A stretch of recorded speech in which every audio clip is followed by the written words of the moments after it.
Looks pretty good. We'll switch these. Clean cup. Got the raccoon. My kid drew that. Isn't that so cool? It's so pretty. Yeah. I love it. All right. This is Ryden's unicorn cup. Yeah, she's going to get really mad if we break it one day. We won't do that, though. Yeah. Writers Bloc. Writers Bloc. All right, bro. Check this out.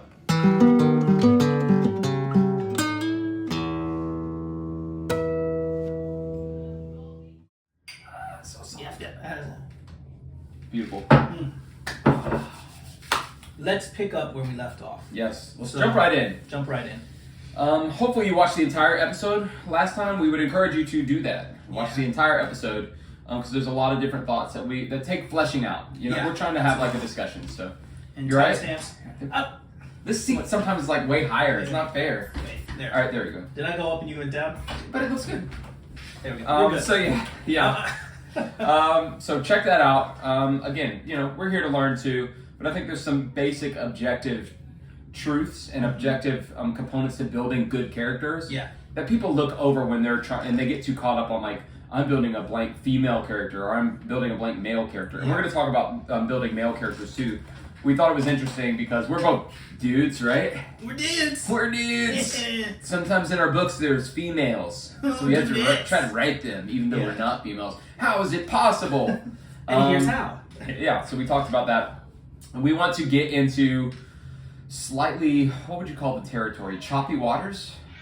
For some people. It's not choppy for us. I think that people will call it choppy waters, but I think if you take a step back and you look at it objectively, all it is a continuation down the rabbit hole of the conversation we had, which is making sure that you understand the nuance of the situation you're doing and respecting the reality of the world that you've built or that the world that we live in. If you've done nothing to change these realities, then they're probably based on what we... Internal and external validity, which we talked about in our last, a couple times ago. Check it out, episode 2 probably. Basically some of the stuff that really frustrates us when we're consuming media and where stories break down is when we don't honor the external rules of the world being applied to this world. Yes. So if you don't honor gravity, if you don't honor like some basic things that we understand from our world and bring that into the story, it can make the whole story fall apart for people, and especially I would say in the sci-fi and the fantasy genres. Absolutely. Like you have less leeway to screw that up. So why don't we get right into it? We're talking about writing powerful female characters. Yes. Physically powerful female characters. I do think there's a right way to do it. I think there's a wrong way to do it. And a lot of what annoys people is when people get this wrong. Right. And some of this goes into our conversation, which is like, do I see the hand of the author trying to get themselves credit by saying the socially widely acceptable or liked opinion in their perspective when they're doing this? And you're writing fiction and you're writing stories that can't be a focus, even if that is your personal beliefs and how you want to live. It doesn't matter. If you're an actor, and I'm an actor too, then you have to perform the bad guy that wants to blow up the world. You don't want to blow up the world. Of course not. You know, like the guy that played Joffrey is actually a really nice guy. He truly is. You gotta look it up. He's super nice. So, just putting that into the conversation where it's not about you. I guess kind of it boils down, a lot of what we're saying is, it's not about us. One of the things that pisses people off more than anything else is Deus Ex Machina.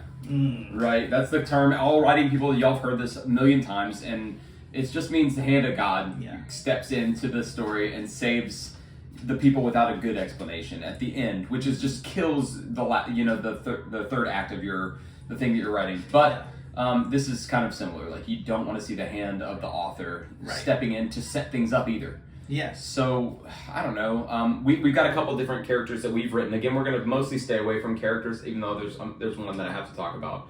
We'll do that one. We'll do that one. That's it. That's it. And then we'll stay with ours so that we can take the ownership and accountability of what we're making and writing, and you guys can give us feedback or say, wow, that makes sense. Why did you do this? Gosh, that almost doesn't make sense to me, and we can give you more details about it to see if it can, I don't want to convict you, see if it makes you agree with us, or if you disagree with us more, and then we can look at why you disagree. Or you can even just see where someone else is coming from. It's okay to disagree about stuff. Like, this is how you write different cool stories. It's like we have different perspectives, and that's okay. It's pretty great. It's not the end of the world to disagree with somebody. That's fine. Yeah. So I don't know. Opening the can of worms. How do you? We should create an effect. This whole segment we do every time. That's the opening the can of worms song. Yeah. So stupid. A little bit like a samba vibe. I don't know. I like it. I'm a genius. He did it again. Okay. How do you do it? What are some ways to do it well? And what are some things that get on your nerves when it comes to writing powerful female characters? Let's start with. You want to start with your example and just get it out of here? Yes. So we can say it'll give us a jumping off point. Yes. Okay. We'll do this with male characters too. That's cool. But specifically right now, in media, we just see a lot of examples where we want to see strong female characters. Look, I got an 8-year-old daughter. You know what I mean? Like, I want to see like strong female characters. I want her to see that as a role model and stuff like that. Oh man, I'm gonna try it. Okay, I'm not gonna mention it. I know what you're gonna do, but let's just stick with. We just said one, so. Okay, so here's my example. I'm writing a. I'll start with a positive example. I think it's positive. So one of my characters, it's YA fantasy. It's kind of like an ancient Greek society, except I removed all the gods, and because it's just I didn't want to bake that in. But essentially, it's an honor-based society. It's a martial society. So there's been a 50-year war going on. Mm-hmm. One of the characters, Cassandra's her name. They're all like Greek names. But Cass is like, kind of like the champion. They're all in high school, right? And they all get drafted into this war, basically. And she is kind of an all-star athlete and their games, they do like war games, right? And so she's incredibly strong. It feeds the narrative for her to be honestly the baddest person on their entire group. First in their school, but then of their entire group, she's the baddest one. And so she's interesting. You know, a couple little details. Super. So again, whenever we're building these characters, we don't just start like, oh, I want to have a super jacked female that's stronger than all the dudes, just because people like me or whatever. So, just like, I don't know, if you're doing that, like, you're probably not like that aware of what you're doing. I'm not gonna like say that's what you're trying to do. That's mean, right? You also might, if that's what you're doing and that's your purpose and you're aware of it, you probably haven't thought through it enough. Because there's some steps there where I'm like, then how does that make people like you fully? You gotta make a story. Yeah, so. yeah. But I wanted a really strong female character, and so she's got, again, whenever we build a character, we build based on, I use the Enneagram, and I like to build a very specific personality type and very specific backstory built out of that informed their personality type. I did all that work on her, and it's crucial actually to do all that character work, because this is part of what makes her the best. And so she's a leader by birth. She's just a stoic, kind of deadpan character. She's her mom was a hero in the war, and that means she never really knew her mom. So there's this gaping hole there. Mom died in the war, sent back her armor, which is like in the ancient style. All the armor is changing and stuff like that, and there's a new and an old way of doing things, and she's very stuck in the old ways. Yeah, traditionalist. So she's got like it's the ancient Greek vibe, you know, the gold armor with your shoulders out and like your quads are out. Yeah. Because she prioritizes mobility. Yeah. And like technique and like order and fighting together, and just I tried to build her mentality based on ancient Greek culture. And so that's kind of what is undergirding her as a character. So. And that's pretty interesting, because there's talking of this strong, stoic kind of like type, there's a way in fiction that people do where they go from, oh man, people are making a lot of like very feminine characters, I'm doing the opposite direction, right? And I'm making this strong, silent type. But if you don't have the history, the background, and the depth of the character, you're doing the same thing as making the damsel in distress. You're just painting it differently on the opposite side of the coin. Or maybe you're building something really cool. Yeah. But you didn't do the background work, and so the reader's just like, so why is she that, like, why? And then you'll get accused Like, oh, you're just trying to create a powerful female character because that's what people want to buy and blah, blah, blah, blah, blah. And in real life, you made an awesome character that you really put some work into. But if you don't know the why and the how they got there, and you don't know what builds them or how they think and how they move and why they move, then all of a sudden, nobody can feel that in your writing. Yeah, and they did the thing. And they see your hand. They think they see your hand. They see the shadow of your hand. Yeah. Ooh, actually, that's perfect. 1-star review. That's perfect. In film, there's so much stuff that's happening. There's a camera guy. There's multiple cameramen and women. There's a sound guy or two and lights. Gaffers, grips. So there's going to be like lights blasting in from all different angles, and there's a sound guy who's trying to put a boom mic that's hanging down like this, and he's trying to balance where it is off camera. And sometimes, even though you see it dip, and sometimes even you don't see it dip, you see the shadow of it because lights are coming from different angles. And really good ones make sure they don't get in frame at all, even their shadow most times. And they still get in the shadow because sometimes you don't think of it all. You don't think of the shadow that you're casting. That's a great metaphor for it. And so it was important to me to build all that stuff first, right? And then, so then from there, what are some other physical attributes? We talked about this last time. Yeah. That would just make her stand out. That would make her stand out as a leader, make her stand out as a fighter. And there's several female characters in this universe. The main love interest is hyper skilled, because she's super pretty, but she's messy. You know what I mean? Like she chews her food, it falls out of her mouth. Like her hair's always sticking to her everywhere. And the protagonist is like in love with this girl, Elaine, and she's really small, but she's a wrecker because her dad was a general. And so her dad, whenever he came home, he taught her from when she was like baby how to just be a monster with a spear. Yeah. And then she fell in love with it. And so she had a big brother that she trained with constantly, and they would there's scenes where like she's remembering them, everyone's dead, which is super sad. She's remembering back, and they're all she remembers being little kids, and they would be fighting in the house with these fake spears, and they'd be running into the walls, breaking stuff, and her mom would yell at them. But it was she's yelling even though she's not mad about it. You know what I mean? Yeah. It's their life. And the dad would just be sitting there instructing. He was the best dude ever. Yeah. And so that's why she's a wrecker. Because she's just too good with a spear. Like if you come at her, she'll disarm you. She's just too good. And she knows all the techniques. Yeah. And so, she's powerful, but I give a reason why she's powerful. And it really makes a lot of sense. And it's tied to her wounding and like who she is. And then Cass she's big. She's 6'3". Big Cass. She's stoic. She's a 40-year-old stuck in an 18-year-old's body. And she's competitive. Yeah. And she's traumatized because there's this hole in her life where her mom was that she looked up to that she never really got to know because her mom was a fighter and blah, blah, blah.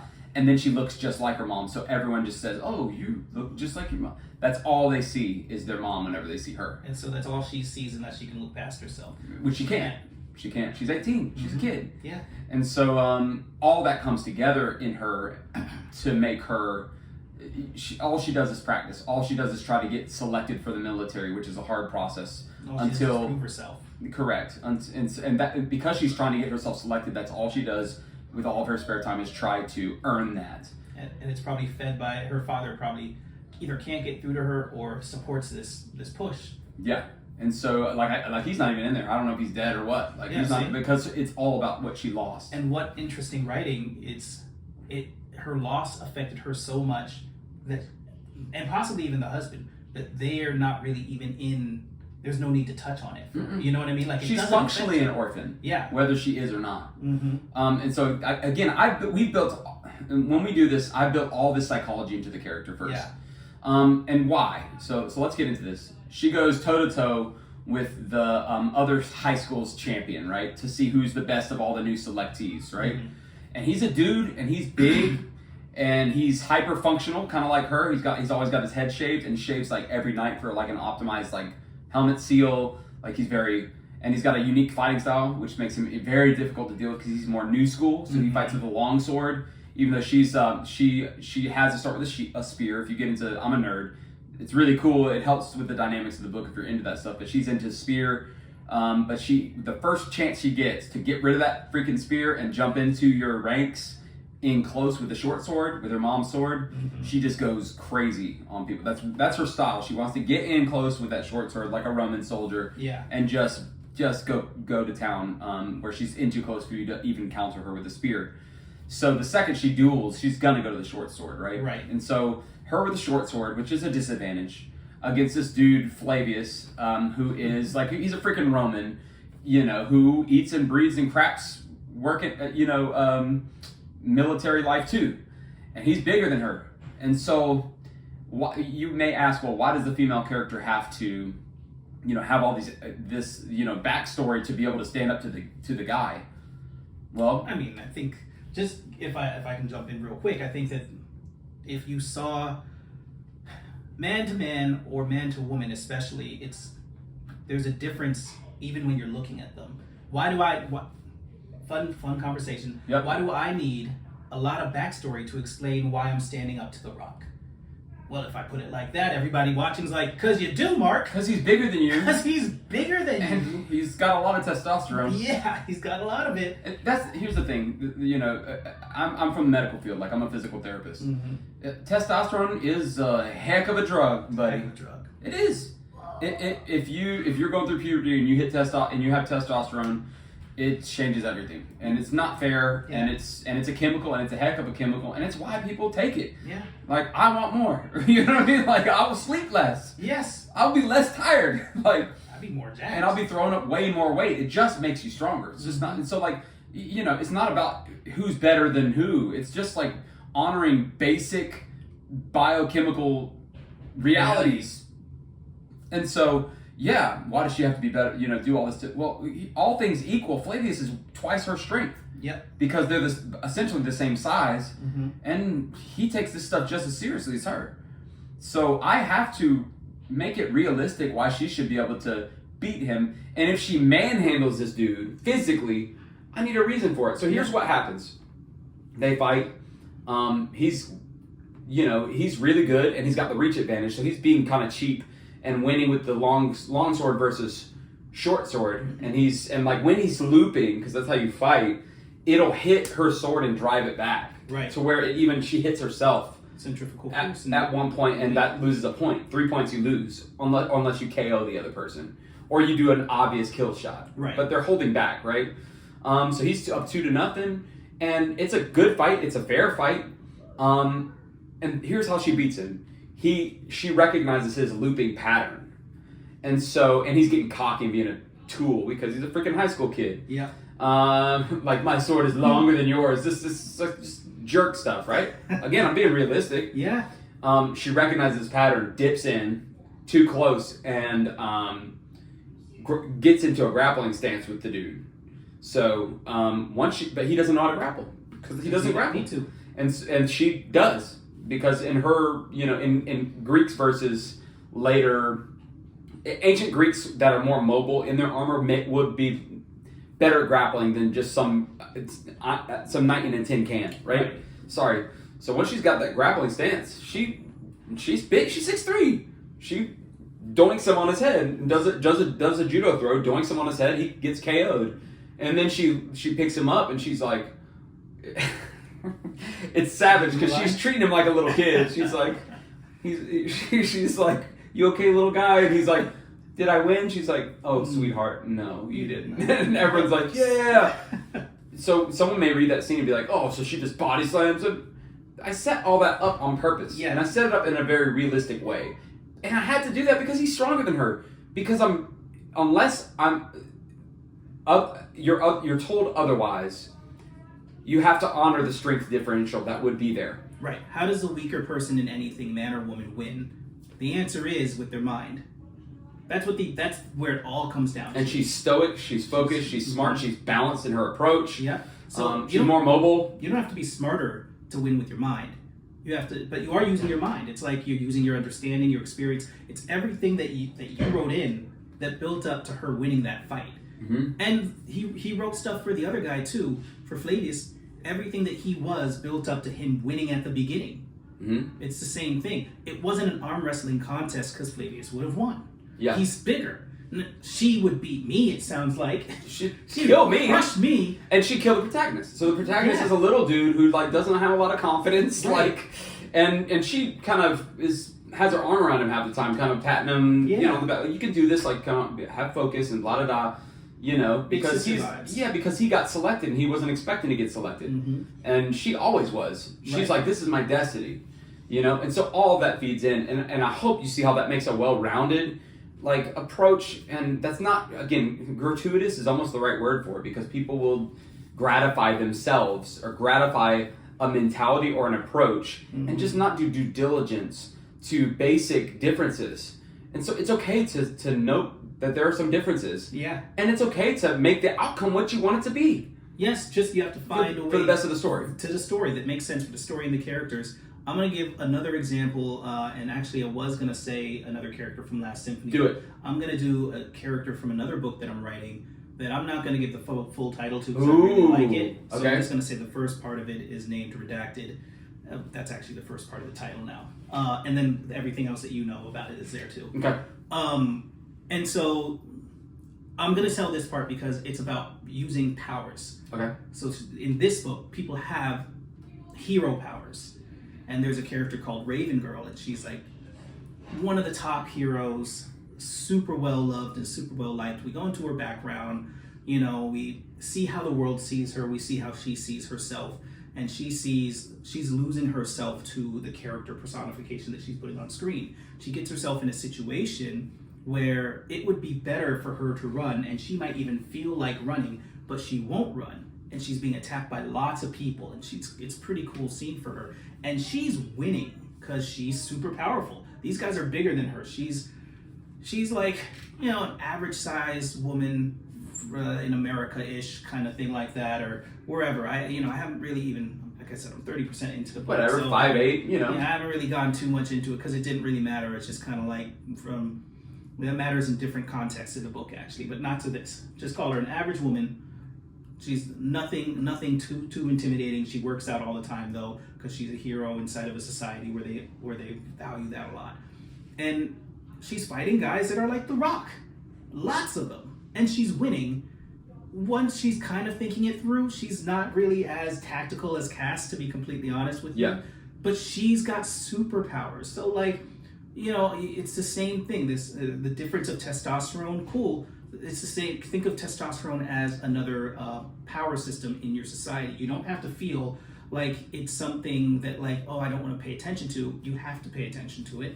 Just like I have to pay attention to that Raven Girl is going to use her dark-based powers and abilities to take these guys out. Like nothing. Like, yeah, and I'm sorry, The Rock, that you've got 9,000 testosterone. Well, she's got 9,000 dark lasers. So, like, the testosterone doesn't matter in this power system. Can I throw something out? Yeah, what you just said just... I don't... Have you ever fought someone or grappled with someone? So I did jiu-jitsu for 2 years. One of my good friends, he's actually my senior pastor. He played in the NFL. 6'5". Yeah. Playing weight, and he's a wrestling, like, he has a ring for collegiate wrestling as a heavyweight. 6'5", he played at like 320. Have you ever felt the strength difference have you ever pushed someone like that and felt what they can do? I think writers don't understand. Yeah. I think we just watch TV too much. Yes. Okay, quick story. Can I give you a great story? I want it. Early years of the church. Super fun. You know, we're just starting the church up. We're a bunch of, you know, it was a church plant. There's a 6'4" white guy, right? I don't know why I had to say he's a white guy, but he's a white guy. You're building the story. I'm building the story. Yeah. He'd never been in a fight, and he wants to test himself. And all these dudes were just like him. They always wanted to test himself against Pastor, because Pastor just got out of the league, right? Yeah. And he's just like, of course we do like a men's retreat or something like that, right? There's like a couch, and they're in like a bottom room, whatever. They're always 20-year-old idiots, right? And he's always like, dude, just calm down. Or you're a guy, you know. He did MMA too, like, so he knows what he's doing. So it makes sense. Yeah. I mean, he outweighs this guy by 50 pounds, and this dude is huge. Right? So it's like 250 versus 300. That's two, you know, beasts. Yeah. So you got him squaring off. The dude's like, come on, man. He's like, all right, fine. I'll fight you for just 2 seconds, but then leave me alone. All right, cool. Pastor puts his hand behind his back. goes against this dude and they lock up. Bam! And the dude's and Pastor just reverses his entropy, throws him into the couch, and he turns sideways in the air and hits the couch, rolls, and comes up like he's never been thrown. He's never been off his feet. He's never. We don't know. I am 5'5". Yeah. I'm 5'6". Do you know how much? And I did jujitsu, so I know I respect the size differential. Right. And a lot of your readers are gonna understand this stuff. So if you don't respect differences in body type and and testosterone, So again, if I go against The Rock and he's just skinny Rock, he's still gonna throw me because he's 6'5" or whatever. He's gonna throw me. Yeah. And I'm strong. I can squat. My knees are better than his. He's always 10 years. He got 10 years on me. Yeah. He's gonna throw me. He's too big. And you know what? If he's on that big T, game over. I'm not saying he is or he's not. But if he's on that big T, at that point you 2x his strength. Yeah. Like it's a wrap. Have you seen Ronnie Coleman working out? Yeah, it's nasty. It's like boom. It's nasty. So again, if you don't understand this, if you haven't done, go do a jiu-jitsu course. Yeah. Go wrestle somebody and feel what it's like to go against someone that's 200 plus pounds. Yeah. Who actually knows what they're doing. It's a very interesting thing when you're turning in the air and you're just floating through the air and you're like, dang. I bet you're wondering how I got here. Yeah. That's a real life thing. Yeah. And I'm tough. I'm stronger than most of the dudes. But there are some dudes that are fighting jiu-jitsu, and it's just your stuff doesn't even work anymore. It's just like, what are we doing? You have to pay attention to the reality of the situation. You're a rock. Yeah. It's okay. It's okay to acknowledge in real life that somebody's stronger than you. There's somebody that you don't want to get into a fight with this person. No. Look. You know how you're going to win? You're not going to if you're smart, you're not going to match up physicality to physicality. That'd be stupid. The Rock's going to say, I'm taking you out. And I'm going to say, fantastic. And he's going to say, no thank you, because I'm holding a gun at him. Yeah. And I'm not saying, I don't want people to shoot people. I'm just saying, think of power levels. Think of how does this person overcome. Limitations are important. Limitations are great. They're great. Don't discount in stories and in real life, you have to acknowledge them. Don't discount your limitations or your character's limitations. Acknowledge that your main character in that story is smaller than Cass. He can't. It's like him fighting Cass. Well, no, because Cass is way more trained than him. But in a concept, him fighting Cass physically is like Cass fighting that other guy, Flavius. Yep. If they're smart, they're not getting into a straight on head fight with them. They're going to try to work their way around it in some way. So that's kind of like the whole point of this writing a strong female lead character or a female character at all. You just have to think about these things a little bit. Give them their brain that you are trying to show off how great they are. Give it to them. Build their character. Make them strong. But just if you just don't talk about it, it's going to bother some people. And if anyone has fought anyone, this is such a dude conversation. It is. If anyone has ever fought or played high school sports like hardcore, like played co-ed sports, just done anything that physical, it's going to bug them. It's going to bug them. Yeah. And you don't want them to see your hand. You don't want them to see your hand and watch for your shadow. And I think that taking this out of just physicality, it's the same thing no matter what we're talking about. Problem is that when writers write strong female leads, they try to think of what's the physicality you can give them that makes them strong. And I think you should think of that. But you also need to think of what are the limitations of that strength in comparison to the world. And then you also have to think of what's their mind like, because how do they utilize, what happens when they run up against something stronger? How do they get around that? Which you have to do if you're going to deepen your character. They have to run up against something stronger than them. They always have to. Yeah, your iron needs to be sharpened. See, every time you run into a bad guy, in video games, you don't write it like a video game, but every time you run into the boss of a level, they've got something your character doesn't. And you hopefully leave that knowing something different. You got the hook shot from Zelda, you got a boomerang or something like that. It's good story building, and it's good conflict. Yeah. So I feel like I totally derailed you with my comment on different people's sides of my story of pastors throwing parishioners through chairs. Right. It was a guy's fault, and and they bro hugged it out. Just it all went great, and I think they learned more about God. It was good. See, it worked together. Then they had a Bible study.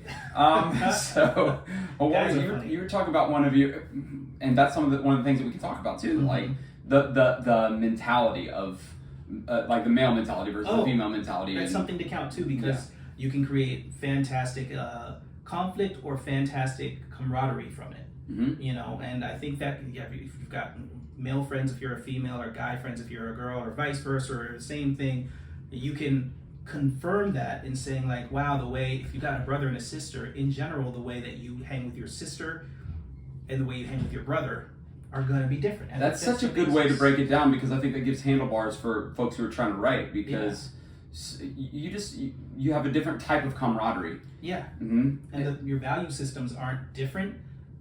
No, your value systems are not the same, but they're not different. So I say that to say, in a way that like, we're brothers and sisters. We all want to put money in the house and make sure mom and dad don't have to work again, hypothetically, right? Whatever that is. But the way you do it is different, and how much you're willing to sacrifice to do it are different. That's not just a man and female. That's a character thing. But I'm kind of just pointing out differences that can be involved in that. I think it's a good rubric to run. I don't know if I said that the right way, but it's a good mentality to have. Instead of just writing scenes. I'm going to tell you, I've read a few books recently, and I'm not going to say what they are, but I got yanked out over and over again because it's a female writer writing male camaraderie. And I was like, it doesn't ring true to me. It just didn't ring true. And so, and that, of course, that happens vice versa.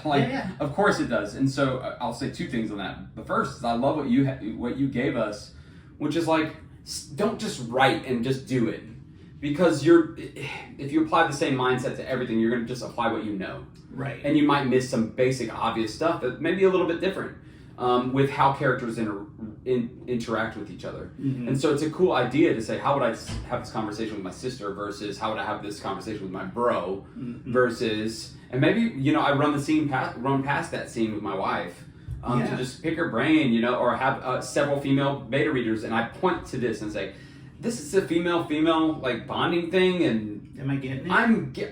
It's built on their characters first, so I know I'm on pretty solid objective ground. But like, what does this look like to you? Is this dumb, or is this? But if you don't ask those questions, you could make a pretty significant mistake. Absolutely. And I would also say this: you can play it safe. Yeah. I don't have a lot of scenes where Cass is having all this, is like bonding with another female character on this deep on this deep level where there's like camaraderie and it's happening, but like passively through the story rather than I'm not spending all this time in her POV talking about what it's like to be a female having like connecting with another female on this level. I'm not spending a ton of time on that. Could I have? Maybe. But what I ended up doing was I rooted her POV in all of the character traits that she has first. And whenever the scene calls for something like that, I'll get into some of that, but I'm not going to just go all out and just spend forever writing this, because I don't know that much, and that's okay. Maybe I just touch on it, get a lot of feedback, and then I talk about other stuff. I'm writing, and you can work around your known limitations a little bit. Your limitations are where your creativity bonds. I think I've said this in episode 1, but I believe it in everything. There are known knowns, there are known unknowns, and there are unknown unknowns. And so there are things that you don't know that you don't know. That's okay. You're going to find out about them. You're going to learn about them. And they'll become your known unknowns if you're smart. And if you're not smart, they'll become your known knowns. You know that you know it, but do you? So if you know that you don't know how to write, the camaraderie and the behind closed doors conversations of one sex, males to males, females to females, Grenthonians to Grenthonians. Well, that one you get to make up. So lucky you get to make it up. So lucky you. But then maybe try not to write that unless you have to. And if you have to, maybe you don't write it in a sense where it's straight about their camaraderie. Maybe it's about something different. Maybe that's not the story that you go set out to tell in its entirety. Like, I'm going to write a story about two sisters overcoming the blood. I'm not going to write that. I'm not going to write that. Now, there's some scenes that I can make pop. Yep. Between two, we just talked about it. There's a dude and his roommate buddy. They live in this like slum, and they're exhausted, you know, and they're just getting worked to death, and they're scratching to make their way by, and they're not, you know, and so like that depression is sitting on them, and when their interaction, I could write the crap out of that because these are all things socioeconomically that I know. Yeah. And then as a dude, I know, and so and I'll just give you a quick hint. It's sparse. Yeah. You okay, man? Yeah, I'm good. Yep. You hungry? Nah, I'm not hungry.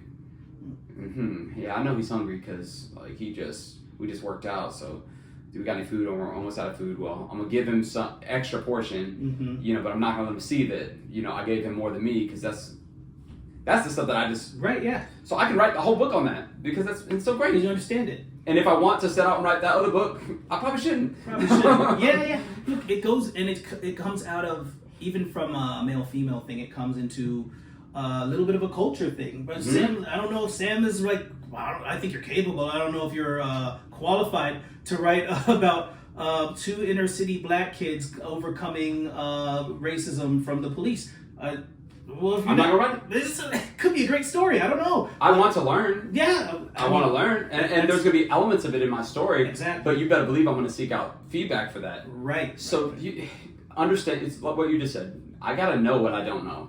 And I have to respect my limitations. Yeah. And, you know, tell a story. Maybe this is a good example of write what you know. I think so. And and maybe the inverse of that. You don't have to.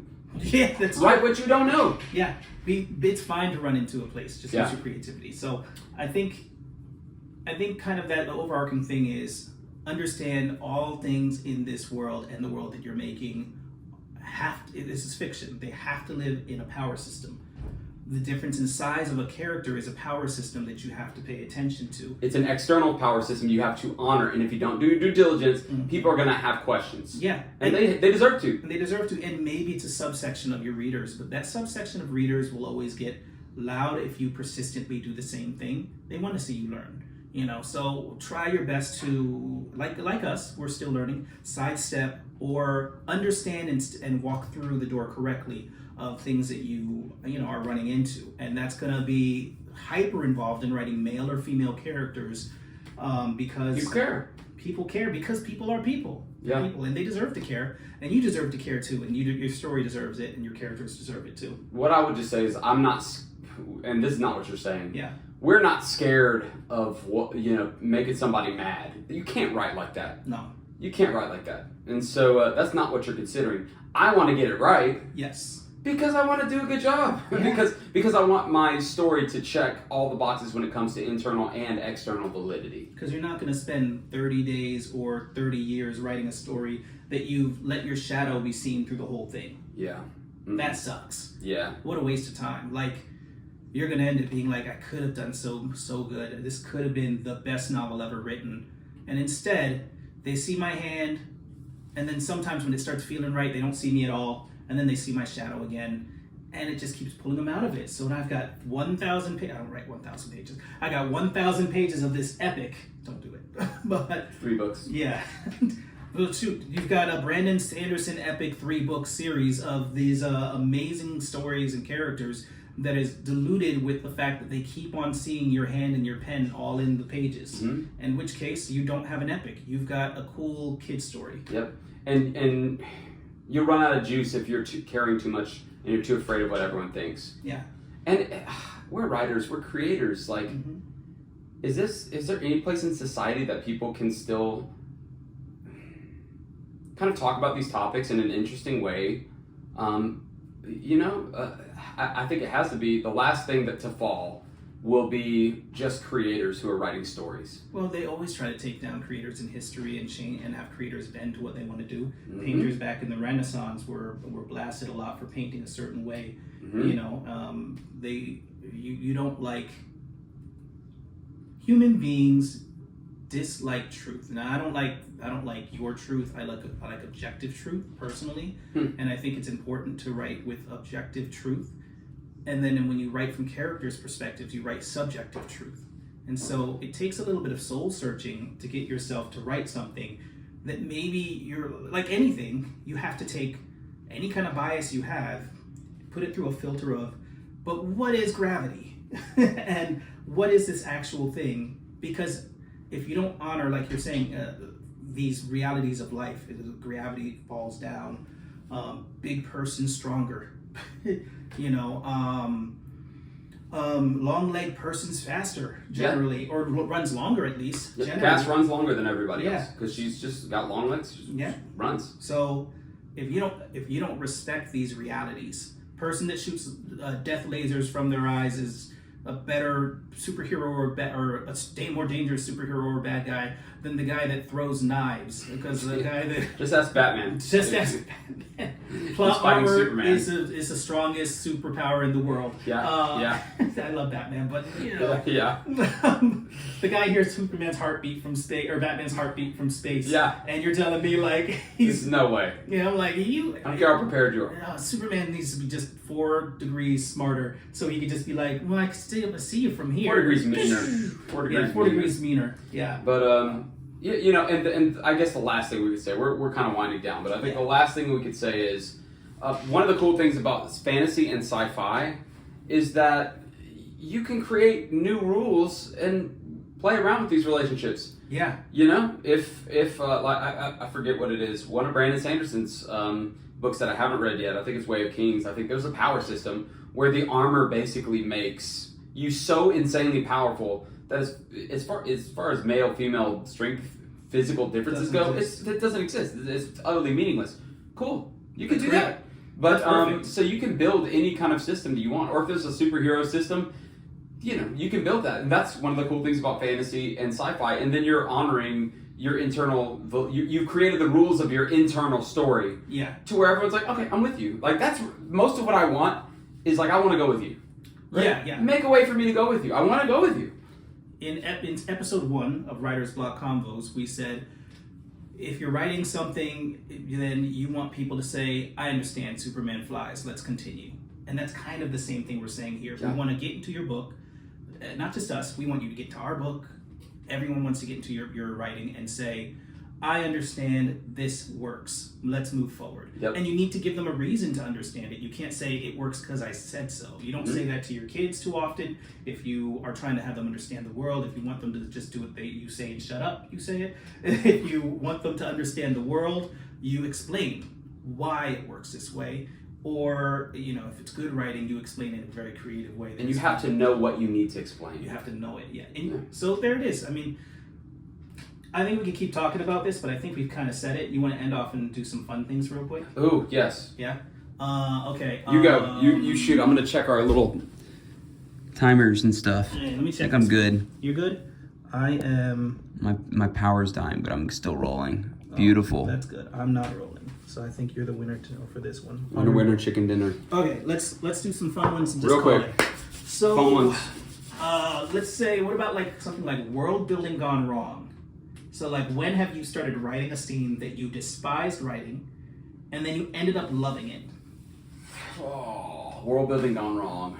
Oh yeah. I hate writing romance. Okay. I hate it, and I don't hate romance as a genre. Let me just tell you, I'm not the guy who knew what to say with the girls and stuff. It's just never who I've been. I'm just not a romantic guy. Yeah. If I try to be that, it does not work. It's not good. Somehow I'm married. I got Dawn to look my way. She's the best. Yeah. But it was much more of wearing her down, just through sheer presence. You're the most perseverance ever. Very long period of time. Yeah.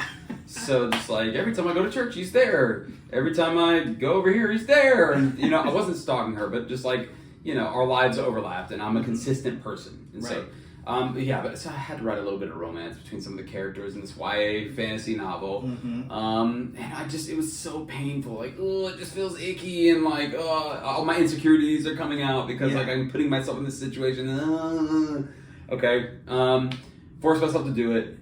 And so it ended up being this heartfelt scene that I echoed back to at the end. So he doesn't want to go. He's with the girl. She doesn't get to go. Mm-hmm. She's taking care of her dying father, so she can't go.